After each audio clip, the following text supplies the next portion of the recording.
Clark Air Base, isang abandonadong lugar na matagal nang pinaniniwala ang pinanunugaran ng multo.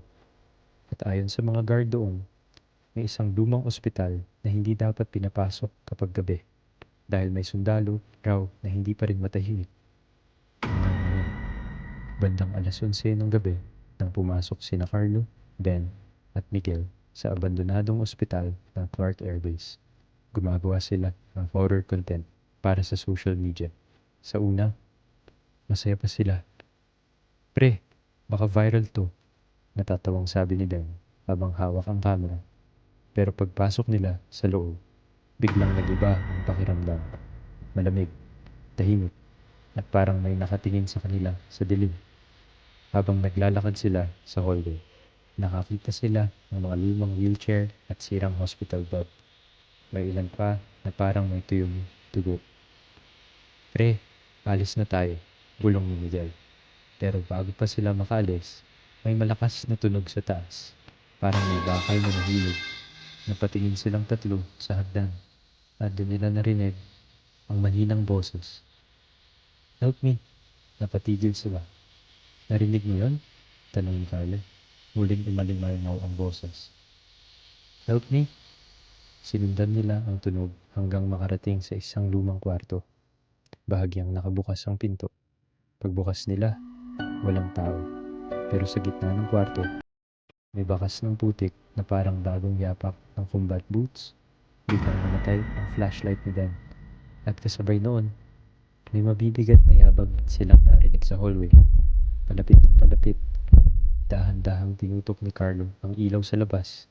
At doon nila nakita isang sundalo. Nakatayo sa dulo ng hallway. Suot ang lumang military uniform.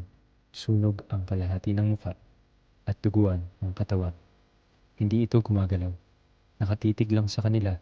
Nanginig si Miguel. Takbo! Pero bago sila makaalis, biglang namatay ulit ang ilaw. Pagbalik ng flashlight, mas malapit na ang sundalo. At doon nila narinig ang malamig nitong boses. Bakit kayo nandito? Biglang sumara ang pinto. Napasigaw silang tatlo. Pilitan nilang binuksan ang pinto habang palakas ang labag sa labas. Parang tumatakbo na ang sundalo papunta sa kanila. Pagpabukas ng pinto, agad silang tumakbo pababa. Pero habang pababa sila ng hagdan, napansin ni Carlo. Nawawala si Ben. Ben?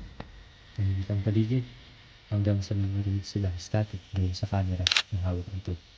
At pagkatapos, isang mahinang boses. Help me! Dahan-dahang tumingin si Carlo sa taas ng hagdan at doon niya nakita si Ben. Nakatayo, duguan ang mukha, maputla ang balat at nakangiti. Kasunod niya ang multong sundalo.